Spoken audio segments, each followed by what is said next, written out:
We'd like to start out by thanking our valuable sponsors. Sense of Satisfaction by Cricket is the place for all your fragrance needs. Plus, she's got products to heal what ails your skin and your hair. Shop at scentsbycricket.com. Special thanks to our valued sponsor, John Travis, a financial coach and certified Kingdom advisor with Richard Young Associates, a registered investment advisor. Thanks goes to Anna Patterson, my sister in the Lord who faithfully gives to this ministry every month. And to our newest sponsor, LaToya Gerard of Preach the Word Worldwide Network. She is a valued sponsor and a major encourager regarding this ministry. We need and would love to have you as a sponsor. Absolutely no gift is too small. Please note the info regarding giving throughout and at the end of the show, and help us spread these testimonies around the world. Please note that the views and opinions expressed on this show are not necessarily the viewpoints of our sponsors.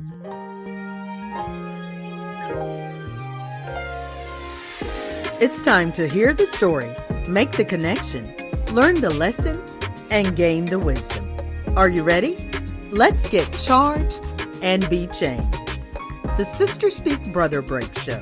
Conversations on grace, healing, and deliverance. This is Marcy Bush. Come on, let's journey together. In different areas in the country, and Chicago, singing. Singing solo or with a group? Solo. Okay. I would do women's conferences. Okay. One of them I did that year was with Dietrich Hatton's mother. Okay. In Chicago, and just different areas. I was going running and doing in 2013. That's when I had a stroke. Okay. Was that your first medical crisis? No, my first medical crisis was in 2006. Okay. With Jessica. Okay. I had several miscarriages. Let me backtrack. Yeah, let's I had several miscarriages. Okay. So you said you had, you were talking about with your three, you said you had 3 miscarriages. 2 miscarriages. 2 miscarriages. And a baby girl named Jasmine. Jasmine was born in 2005. I do want to go back a minute. So even with the 2 miscarriages, that's a big thing. Like, you know what I'm saying? Yeah. I haven't had any biological children, but I know where you're going with Jasmine must be something really big, but I don't want us to step over the 2 miscarriages. Well, the first child always want to be a mom, you know.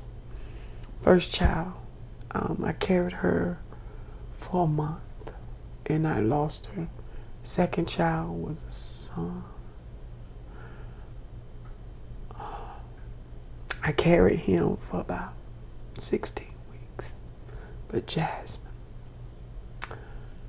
pregnant with Jasmine, finally changed doctors. My doctor recommended me to a specialist because of the miscarriages that kept on happening. But this time, this baby, I was carrying her, and she was doing good.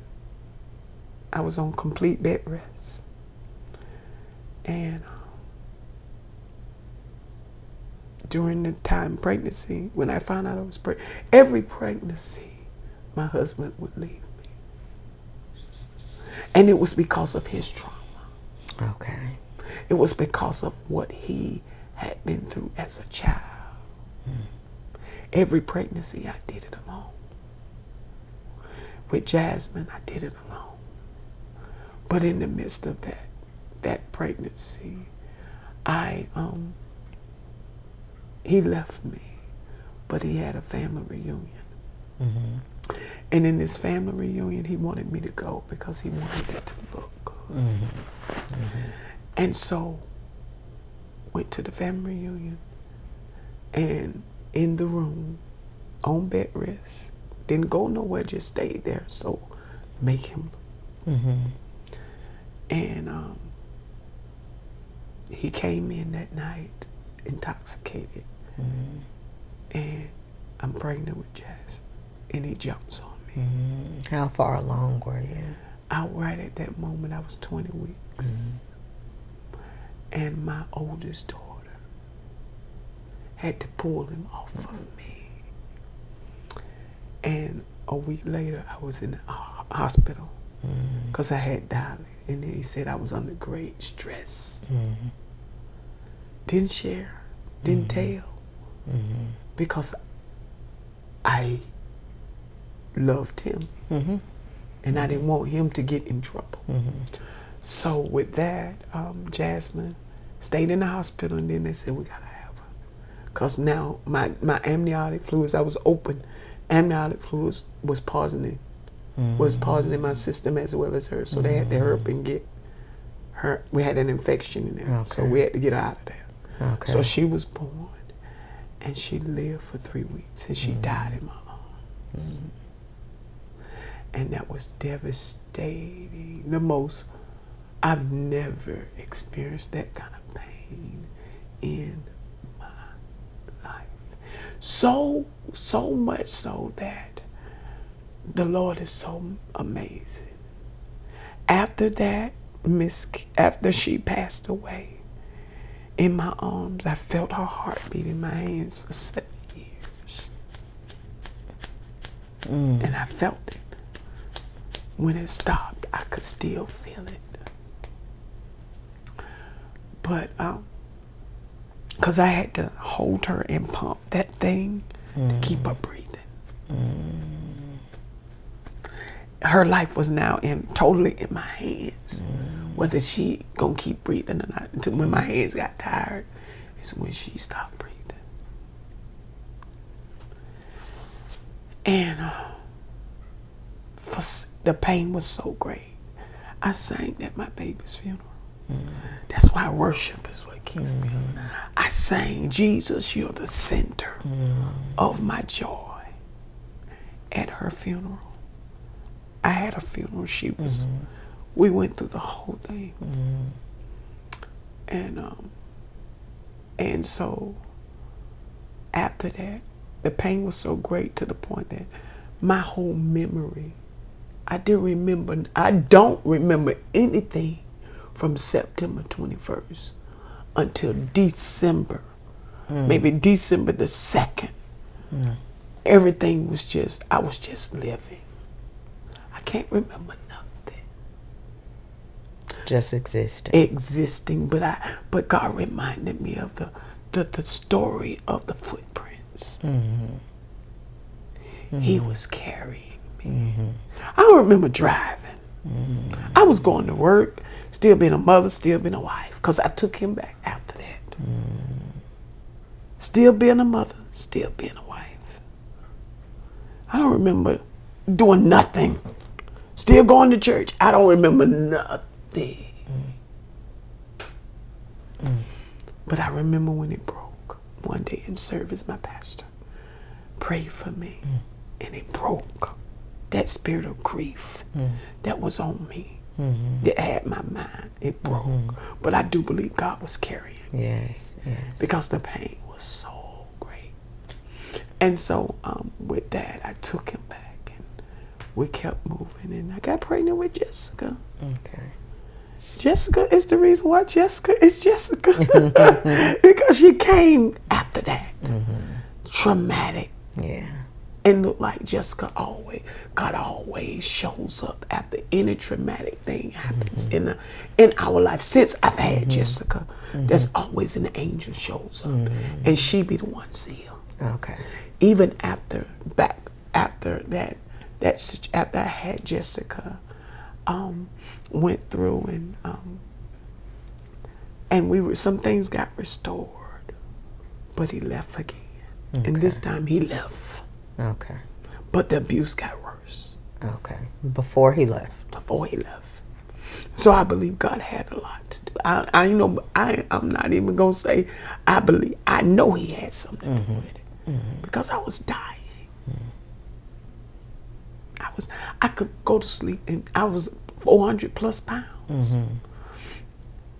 I could go to sleep and feel myself dying. Mm. And God bring me back. Mm. He bring me back every time. And it had to be that way. Right. So in that journey, after he left, that journey of even the weight and the sickness, all of that, God was always, I believe he orchestrated the steps of a good man, ordered. Even though it didn't feel like this supposed to be, but he ordered that for me. And I believe God gave me a message 2 Sundays ago at the preach. When God considers you, you're built for it. Yes. Yes. And I believe these things were ordered.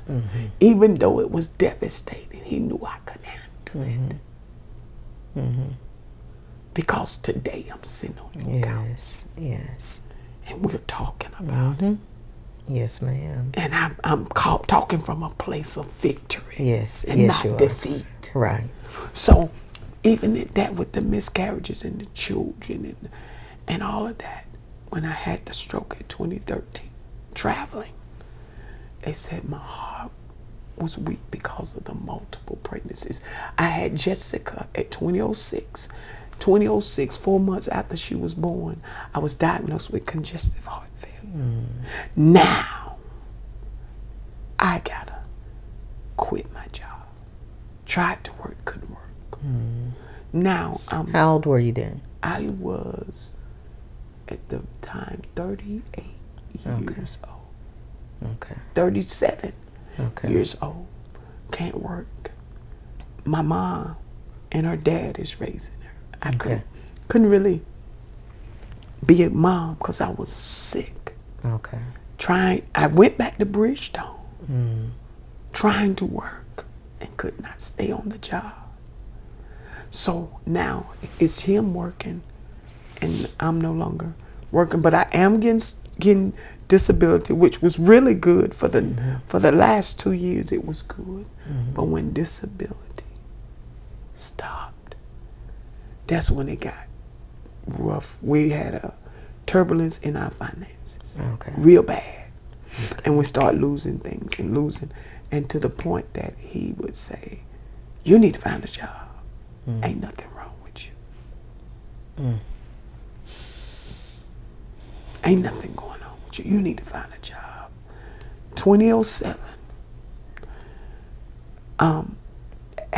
had the congestive heart failure and all of that. 2007, on top of that, I hurt my back. I became paralyzed from waist down. How did you hurt your back? Job, working, concrete. Really? I became paralyzed. Paralyzed. From waist down. For how long, Jessica? I was Jessica. Jennifer. It gradually happened to the point that I was crawling in my house to take care of my baby because he said, wasn't nothing wrong with you. He would leave me like that. We were still together, but I was still being a wife, still being a mother. My oldest daughter really was the one that did for me, but I remember he was working on the lady's house. A woman of God came to my house. She saw how I was moving around, and she came back the next day. I come to help you with your baby. But he said wasn't nothing wrong with me. And me crawling in the house, I remember crawling up in the refrigerator. I had to make her bottles and push myself through that house. And Thanksgiving, I was still singing. Had a wedding to do. On Thanksgiving, did that wedding, came back to my parents' house. Now I can't feel nothing. I couldn't even move my body. My daddy took me to the ER. My husband at the time was working, came, looked at me at the hospital, signed the papers for emergency surgery. because they said there's no guarantee that I would walk again. He signed the papers, went back to work. My dad stayed with me. Went back to work, and they did the surgery. Next morning, I was walking. Oh, yeah. I was walking. Ain't walking now. Still walking. That's 2007, and just different things begin to transpire. And 2010 is his father passed in 2007 during after my back surgery. Okay. And my father had the best father-in-law ever. And he would come to my mom's house and take Maya to school. She was going to South Aiken. And then he would take her to school every morning.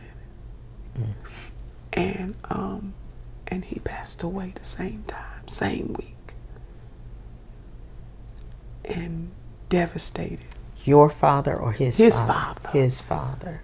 His father. Which is the same man that told him about me. Okay. And said, have you went over there and saw that Smith girl on the job? Because I ate with his father every day. Okay. And his father, the one told him about me. Okay. So he was always good to me, and really showed a lot of love to me. And that day he was buried, I had 27 staples up my back. Walked in there with a cane and sang at my father's funeral. Sang at his funeral. 27 staples. So you've been doing that a long time. So worship right. is always will be my fallback position. Yeah. That's the thing that catches me. It's worship. Every journey has been worship. That pulls me through. Every journey. And so even after he passed in 2010 is when he left me. His mother passed in 2010. Okay. 2010 he left me. Okay. And I say right now, that was the best thing he could have ever done. Because now I don't have me and my kids don't have to walk on eggshells. It was so bad that when he got ready to come home, I had to make sure his food was on the table, and my kids was running around making sure things was in place. Because if we argued, I would get hit. Because I had no strength to fight back. Okay. I had no strength to fight back. So whatever he told me to do, I did it so I wouldn't get hit. My kids knew the drill. Daddy about to come in the house and everybody running. Because the times that I got hit, my oldest daughter had to run and get my baby out the room. And now, because she saw some stuff I went through, she have been through the same thing, but even worse. And the enemy will try to make me feel like it was my fault, but it ain't. Right. Right. So after that, me and my kids, now we're struggling, but we're free. Yeah. Yeah. It's hard, but we're free. We don't have to walk around, and my kids were glad. Yeah. They was like, wow, this is nice. We don't have to worry about it. But Daddy was still in their life. Okay. But they didn't have to worry about the walking on the eggshells and having to run and do the things that it needs to please him so he won't lash out. Right.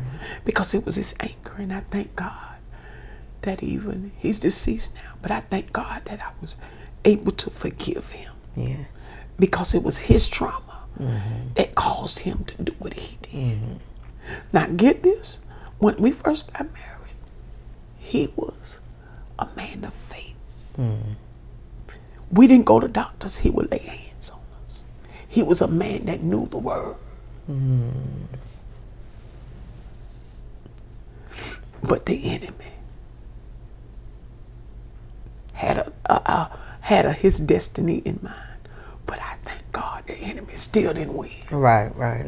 But we'll get to that. Yeah. He still didn't win. Right. So even when you were dating, you didn't see the signs. No, I didn't see the signs. When y'all first got married, Because he was a man. He was a man of faith. He was the pastor's armor bearer. Okay. He was a man of faith. So was it unprocessed trauma? Undealt with. Yeah. You know, you get in church and you just cause you get saved. Push it aside. You just cause you're saved don't mean you're delivered. Oh no. And that's why deliverance is so important for the believer. Oh yeah. Oh honey. Just cause you get saved, your spirit is saved, but that mind, that will and those emotions gotta be restored. That's why David said in Psalms 23, and he restored my soul. Because that's a continuation of being restored. Yes. So therefore, just because church, religion don't teach us you need to be delivered. Right. Religious teach you just be saved, good and saved. Right. And you don't do this and you don't do that and you don't. But how can I not do it if I'm not delivered? I'm saved, Right. but I ain't delivered yet. Right. Do you remember the first time the abuse happened? We were driving, and this before he really got delivered the first time. We were riding down the road. I was taking him to work. I remember the place, and I can tell you the scenery. I can drive right by it. Where he hit me at. He slapped my face. And I called Pastor, and I said, I can't do this. I can't. And that was the first time you had ever. And after that, it stopped. And he began to see God. And he changed. But after 7 years of him not, he had an affair. And it opened up the door again. Gotcha. Opened up to everything else, everything that he could possibly get into, that opened up the door. Okay. Those portals opened up again. And after that, it started again. Because what people don't realize is it only takes one door to enter. Then you can go in so many rooms. Yeah. Of, like you say, it can start in one area and spill over into other areas. You know what I'm saying? Sin. Falling short of the mark. It only takes one thing. And everything else. And that's when, and the trauma that he went through. Now all of these things that was once shut are now open again. Okay. And now he feels the pain of all these things happen again. Because we was in a deliverance ministry. So, but you could take the horse to the water, but you can't make them drink. Right. So even after that, he left and all of that happens.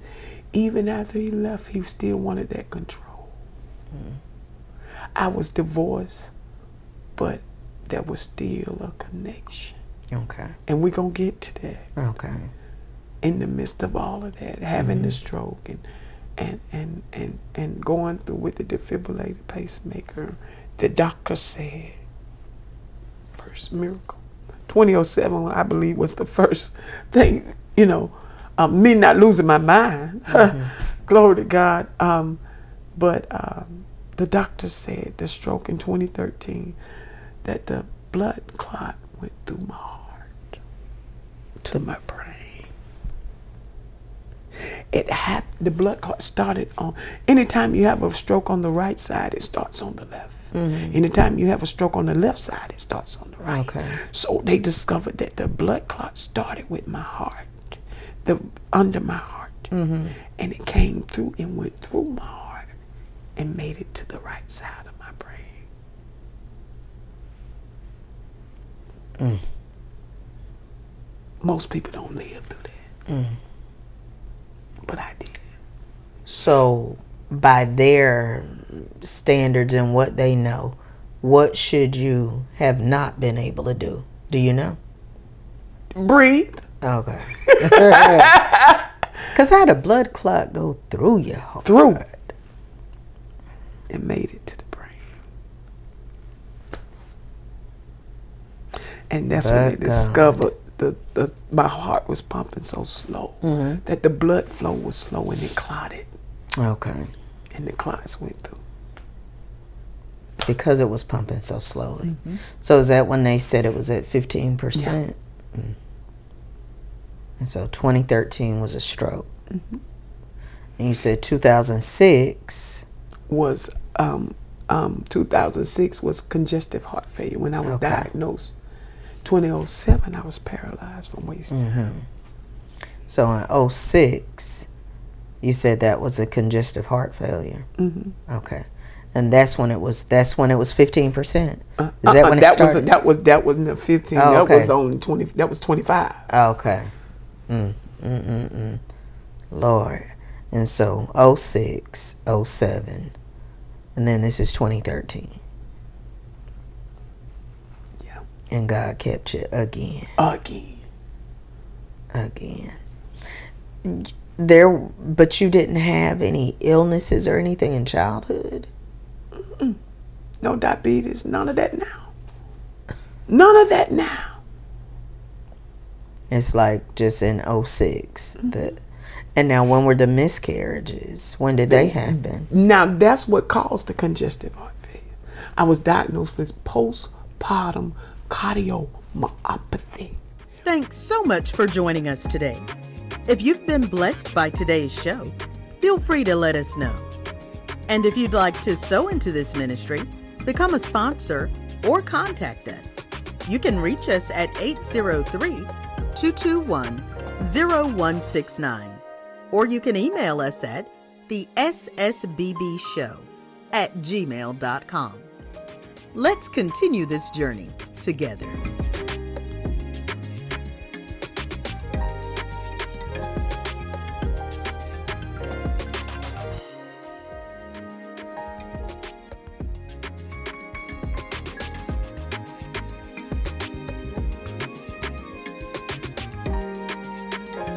We need and would love to have you as a sponsor.